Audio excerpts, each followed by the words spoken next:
उसके बारे में हम देखेंगे। अब ओजोन क्षरण के प्रभाव, इससे क्या क्या होता है। जो मनुष्य है, मनुष्य की त्वचा की ऊपरी सतह होती है, उसकी सेल्स नष्ट हो जाती है, क्षतिग्रस्त हो जाती है। जहाँ कोशिकाएं क्षतिग्रस्त होती है, उससे एक पदार्थ स्रावित होता है, उस पदार्थ का नाम होता है हिस्टामिन। हिस्टामिन पदार्थ स्रावित होता है, जिससे क्या होता है, शरीर की रोग प्रतिरोधक क्षमता समाप्त हो जाने से निमोनिया, ब्रोंकाइटिस, अल्सर नामक रोग हो जाते हैं। जो ओजोन स्तर है, इसके क्षरण के कारण सूर्य से आने वाली जो पराबैंगनी किरणें हैं, इनके प्रभाव से त्वचा का कैंसर हो जाता है। ओजोन स्तर के क्षरण से आनुवंशिक विसंगतियाँ, विकृतियाँ, चिरकालिता रोग उत्पन्न हो जाते हैं। सूर्य से निकलने वाले जो पराबैंगनी किरणें हैं, इनसे किरणों से आंखों के घातक रोग, सूजन, मोतियाबिंद, ये घाव हो सकते हैं या हो जाते हैं। ओजोन के क्षरण से तापमान में वृद्धि हो रही है। ओजोन के क्षरण से सूक्ष्म जीव, माइक्रो ऑर्गेनिज्म, वनस्पति पर भी हानिकारक प्रभाव पड़ रहा है। वनस्पतियों में प्रोटीन की कमी, प्रकाश संश्लेषण की क्रिया के साथ साथ चयापचय क्रियाओं को भी प्रभावित किए जा रहे हैं। खाद्य श्रृंखला प्रभावित होती है, शैवाल नष्ट हो जाते हैं, एल्गी नष्ट हो जाने के कारण जो जलीय जीव जंतु है या मछली है, जैसे कि जलीय पक्षी है, समुद्र में रहने वाले स्तनीय प्राणी है, व्हेल है, सील है और मानव भी इससे प्रभावित होता है। तो हमने यहाँ पे जो देखा, उसके इफेक्ट क्या क्या हो सकते हैं जो मनुष्य की त्वचा पर इसका इफेक्ट होता है, जैसे कि निमोनिया, ब्रोंकाइटिस, अल्सर नामक रोग उत्पन्न हो जाते हैं। उससे सूर्य से आने वाली पराबैंगनी किरणों से त्वचा कैंसर जैसी बीमारियां उत्पन्न होती है। ओजोन स्तर के क्षरण से आनुवंशिक विसंगतियां, विकृतियां एवं चिरकालिता रोग उत्पन्न होते हैं।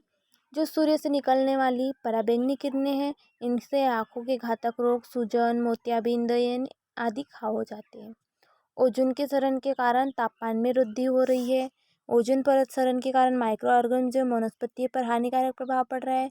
वनस्पतियों में प्रोटीन की कमी, प्रकाश संश्लेषण के साथ साथ चयापचय क्रियाएं भी प्रभावित होती है।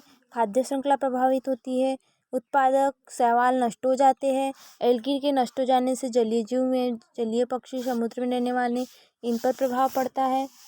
अब हम देखते हैं efforts of control ozone depletion. Ozone स्तर क्षरण पर नियंत्रण के प्रयास। हमें ओजोन जो है इफेक्ट ऑफ, इसके जो नियंत्रण के प्रयास है वो क्या क्या है। देखो, सबसे पहले सर्वप्रथम 1974 में प्रो शेरवुड, रॉलैंड, इनने ओजोन क्षरण की ओर ध्यान आकर्षित करने के पश्चात CFC एवं हेलोन यौगिकों पर प्रतिबंध की मांग की। फिर इसके बाद 1985 में ओजोन स्तर के क्षय रोकने के लिए वियना के प्रथम भूमंडलीय संगोष्ठी का आयोजन किया, जिसमें CFC के उत्पादन एवं हैलोजन गैस की खपत समाप्त करने के विषय संबंधी चर्चा हुई। फिर उसके बाद 1987 में कनाडा के मॉन्ट्रियल शहर में महत्वपूर्ण अंतर्राष्ट्रीय संगोष्ठी का आयोजन हुआ, जिसमें CFC चरणबद्ध रूप से नियंत्रित करना एवं CFC का उत्पादन वर्ष 1998 तक दर 50% कम करना आदि विषयों पर निर्णय लिया गया। फिर 1990 में ओजोन स्तर सुरक्षा के नाम से लंदन में एक संगोष्ठी आयोजित हुई, जिसमें सभी देशों को CFC रहित करना है। फिर उसके बाद 1992 में कोपेनहेगन में आयोजित संगोष्ठी में यह निर्णय लिया गया कि जो CFC है, इसका उपयोग पूर्णतः बंद कर दिया जाए। उपरोक्त संगोष्ठियों के निर्णय के उपरांत वैज्ञानिकों का विकास के लिए यह कहना है कि मनुष्य अपनी संतुलित एवं सुरक्षित स्थिति में लौट पाएंगे या नहीं। तो इस प्रकार से ओजोन स्तर क्षरण पर नियंत्रण के प्रयास किए गए और इसके प्रयास जारी है।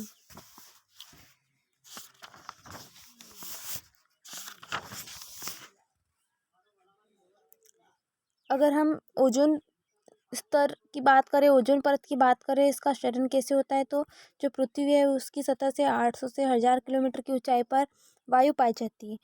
पृथ्वी के जो चारों ओर 800 से 1000 किलोमीटर तक 6 सौरमंडल जैसे ट्रोपोस्फियर, ट्रोपोस्फियर जिसमें शोपसीमा जिसको बोलते हैं ट्रोपोफॉज, समताप मंडल जिसको बोलते हैं स्ट्रेटोस्फियर, फिर ओजोन मंडल जिसको ओजोन स्फीयर कहते हैं, आयनोस्फियर आयन मंडल, बहरी मंडल जिसको एक्सोस्फियर। ये 6 शोभ मंडल पाए जाते हैं जिसमें समुद्र की सतह से 32 से 80 किलोमीटर तक ओजोन का आवरण या ओजोन मंडल होता है। इसमें ओजोन गैस प्रचुर मात्रा में पाई जाती है। इस मंडल में तापमान समान रहता है तथा आंधी तूफान नहीं आते हैं। इस आवरण में जो पाई जाने वाली ओजोन गैस है वो सूर्य प्रकाश में आने वाली पराबैंगनी किरणों को शोषित कर लेती है। उससे ऊर्जा से युक्त पराबैंगनी किरणें पृथ्वी पर जीव जात को हानि नहीं पहुंचा पाती है। अतः ओजोन का आवरण हानिकारक विकिरणों से हमारी रक्षा करता है और सौरमंडल से आने वाली ऊर्जा का भी अवशोषण करता है। ऑक्सीजन परमाणु विखंडित हो जाते हैं या परमाणु अन्य ऑक्सीजन के साथ मिलकर ओजोन का निर्माण कर ओजोन प्रकाश के अंतर्गत प्रारंभिक अणु ऑक्सीजन होता है। इसी के साथ साथ एक अन्य प्रकाशीय रिएक्शन के द्वारा पराबैंगनी किरणों का अवशोषण करने के बाद ओजोन विखंडित हो जाती है। जो वर्तमान में पृथ्वी पर तीव्र गति से औद्योगिकरण एवं शहरीकरण के कारण एक समस्या उत्पन्न हो गई है, क्योंकि जो आवरण कवच है वो घातक पराबैंगनी किरणों से ऊर्जा से मानव की रक्षा करता है। उसको इन उद्योगों परमाणु अंतरिक्ष परीक्षण के कारण वायुमंडल को प्रदूषित कर दिया गया है। इन मानव जनित यौगिकों के उत्सर्जन के कारण ओजोन मंडल में उपस्थित ओजोन की मात्रा में कमी हो रही है, जिससे सूर्य एवं अन्य ग्रहों से उत्पन्न पराबैंगनी किरणें पृथ्वी के भूभाग में पहुंचने लगती है और जिसके प्रभाव दिखाई देने लगे हैं। ओजोन स्तर में हानि। ओजोन स्तर की कमी के कारण क्या है? क्लोरोफ्लोरोकार्बन। अभी क्लोरोफ्लोरो क्योंकि यह समताप मंडल तक पहुंचती है तब पराबैंगनी विकिरणों इनके रासायनिक बंधों पर क्रिया करके क्लोरीन को मुक्त करती है।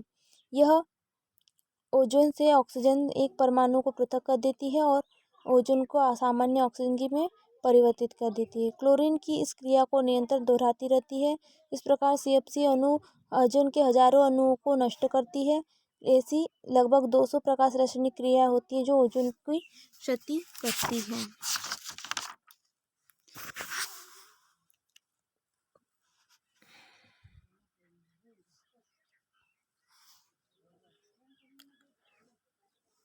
CFC का जो प्रभाव है वो CO2 के अणु से 10,000 गुना अधिक प्रभावी होता है। जो भूमंडल तापमान करता है यह जलवायु को 20% तापमान के लिए उत्तरदायी होता है। यह प्रतिशत धीरे धीरे बढ़ रहा है और CFC का गैस ओजोन गैस की क्षति के लिए उत्तरदायी है। 1973 में जो ओजोन विघटन में क्लोरीन के उत्प्रेरक के रूप में जो कार्य के रूप में जो दर्शाया गया था, तब ऐसा विश्वास हो गया था कि जो इतनी प्रमुख खास नहीं है, किंतु क्योंकि वायुमंडल की जो ऊपरी सतह है वह स्वतंत्र मुक्त क्लोरीन परमाणु के लिए कोई भी स्रोत ज्ञात नहीं है। बाद में यह दर्शाया गया कि जो हेलोजन युक्त मीथेन उत्पन्न क्लोरीन के स्रोत ई के रूप में कार्य करते हैं।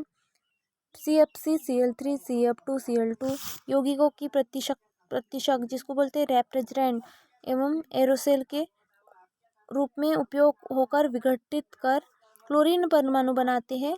यह पराबैंगनी विकिरणों को 2000 एंगस्ट्रॉम पर अनावृत करते हैं।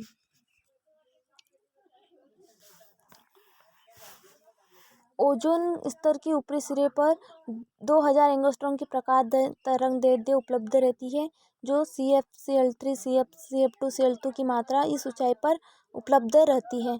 यह क्रिया निरंतर चलती रहती है। बर्फ के छोटे टुकड़े शीत ऋतु में क्लोरीन को क्लोरीन मोनोऑक्साइड में परिवर्तित करने में सहायता करते हैं, जो कि एक उत्प्रेरक यौगिकों के रूप में व्यवहार करता है। क्लोरीन मोनोऑक्साइड नवजात ऑक्सीजन से विघटन से बनती है। अभिक्रिया कर क्लोरीन में परिवर्तित हो जाती है और क्लोरीन मोनोऑक्साइड समतापीय मंडल के ऊपर की ओर उठती है। इस प्रकार जो ओजोन है, ओजोन परत के क्षरण हो रहा है, इसे ओजोन होल कहते हैं। Thank you.